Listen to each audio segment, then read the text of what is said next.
Okay, let's talk about a major blockchain, one that's always had this one nagging criticism following it around, Right. For years, people admired the science, the rigor, but kept calling it the academic blockchain. Great research, solid papers, but where was the real world stuff? The adoption. and now, almost out of nowhere, this academic player is making a huge jump, straight from the lab into your actual wallet. Exactly the shift we're unpacking today. We're doing a deep dive into the launch of the global Cardano Card. It's a major crypto payment card. And crucially, what this partnership actually means for Cardano Spot in the whole Web3 commerce world, which is, let's be honest, evolving incredibly fast. Well, yeah, it's super competitive out there. So our mission here is to really understand how this card works day to day. And the scale of the partnership behind it, that's key. Right. And why this move, this shift, signals Cardano is finally moving beyond just building things to, well, actually getting involved in spending and competing globally. What jumps out immediately looking at the sources is the timing. It feels very strategic. You think so? I mean, the sources mention ADA, Cardano's token, is down like 32% year to date. Seems like an odd time, maybe. Or the perfect time. It's calculated. They're launching this literally right before the Cardano Summit 2025 in Berlin.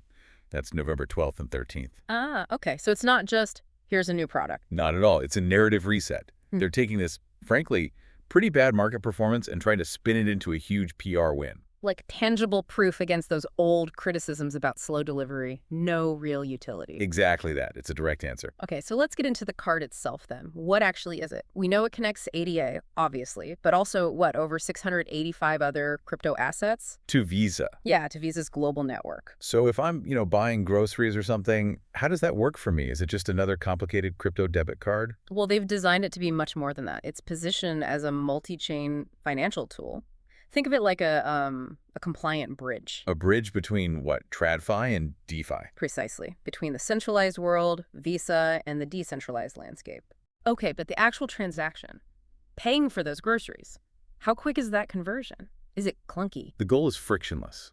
Instantaneous, really. You swipe, the system calculates, converts the crypto needed into, say, dollars or euros right there at the point of sale. So the shop owner just sees a normal Visa payment. Yep. To them, it's business as usual. But the real interesting part, the reason we're diving deep, is the ecosystem it plugs into.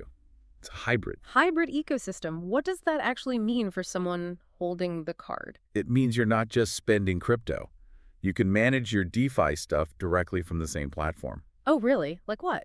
Well, the card system integrates with staking and yield accounts. And that's all happening inside the Wirex platform, the company issuing the card. Right, Wirex. We'll get to them. But hold on. Usually if I wanted to spend staked ABA, it's a whole process, right? Unstake, wait, transfer, sell, bank. Lots of steps, lots of friction. So you're saying this card just smooths all that out, abstracts it away. That's the core idea. Remove the friction between earning yield on an asset and actually spending it. Makes your capital much more efficient. Okay, that's genuinely useful. And there's more. The system also lets users borrow fiat, like take out a loan against their crypto holdings. So you don't even have to sell your crypto to get cash. Exactly. Access liquidity without selling the underlying asset. Okay, and the retention piece, ADA back rewards on purchases. We've seen crypto reward cards before, and some, well, didn't end well with high rewards. That's a fair point. The high percentages we saw in 2021 were often unsustainable. So is ADA back enough to keep people using this card? It's part of a bigger picture, a sort of circular economy they're aiming for. The incentives aren't just the personal cash back, AD back. There's this unique governance angle. Governance. How does a payment card tie into governance? The sources highlight this. A slice of the profit from every card transaction, the fees, the conversions, is set to go back to the Cardano treasury. The Cardano Treasury. Okay, remind us. That's the community fund, right? Governed by ADA holders, funds development.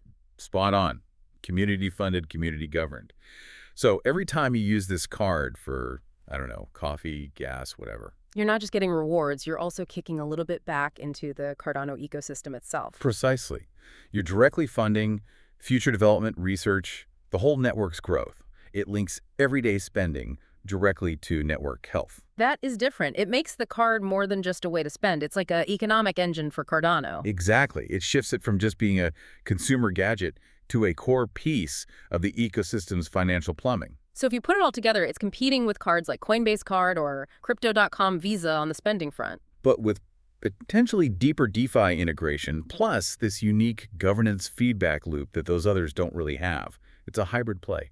Okay, but launching something like this globally, 130 countries right off the bat, that needs serious infrastructure, regulatory approvals, tech. Event scaffolding.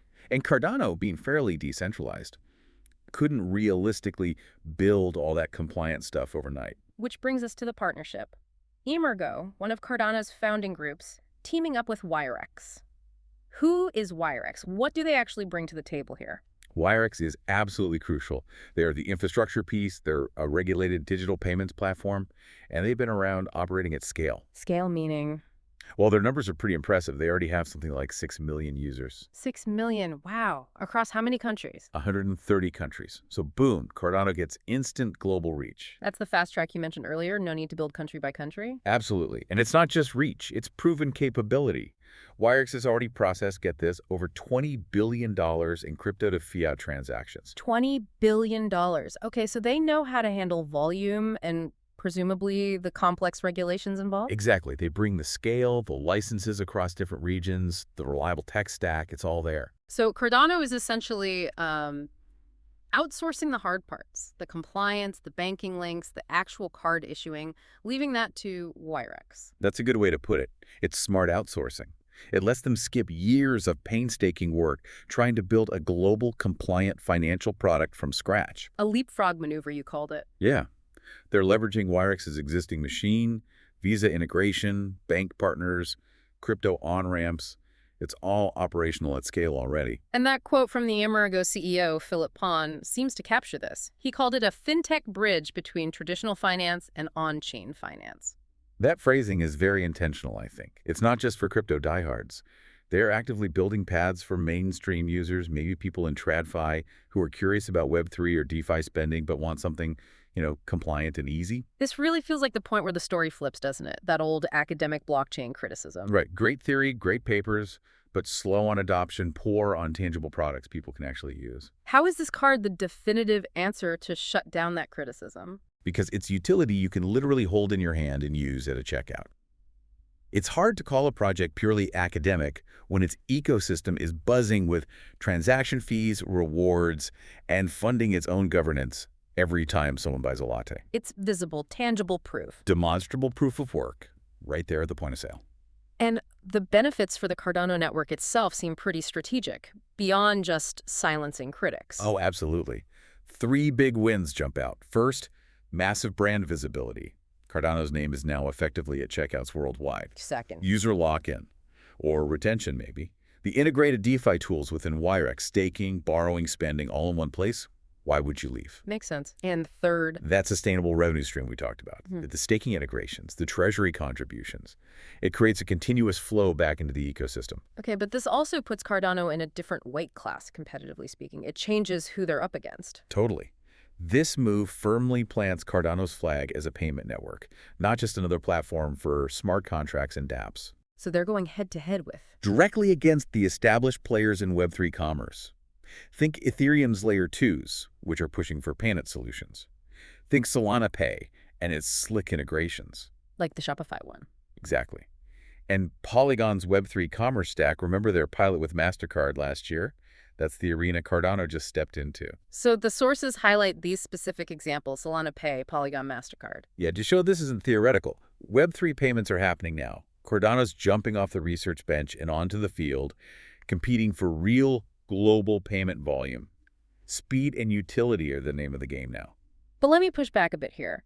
If Wirex is doing the heavy lifting, the payments, compliance, licenses, isn't Cardano just sort of riding shotgun? Does it risk making Cardano less relevant, like they're just a feature on Wirex's platform? That's the crucial tension here, isn't it? It's a strategic trade-off. They chose speed to market and guaranteed compliance over building it all in-house. So Cardano's relevance shifts. I think so. It shifts from being the builder of the payment rails to being the liquidity source and the governance layer that uses and incentivizes those rails. The key metric isn't, did Cardano build the Visa connection? It's, can Cardano drive transaction volume onto that connection via Wirex? That's how they prove the utility. Which brings up another point. Crypto cards were huge back in, what, 2021? Then they kind of faded or blew up. Why are they making such a strong comeback now in 2025? Yeah, we definitely need to look at how this wave is different from the last one. Okay, so 2021. That was mostly about speculative spending, wasn't it? Mm. Platforms like Crypto.com, even BlockFi, they were throwing huge, frankly unsustainable cashback rewards, 8%, 10% at users. Fueled by a bull market and their own token prices soaring. Exactly. Burning cash to acquire users, assuming the good times would never end. And we know how that ended for some of them when the market turned. Right. It imploded. This 2025 wave, the blueprint we're seeing with Cardano, but also hints from players like PayPal. It feels structurally different. The focus now seems to be on sustainable, compliant crypto fiat bridges, less reliant on crazy token speculation for the business model to work.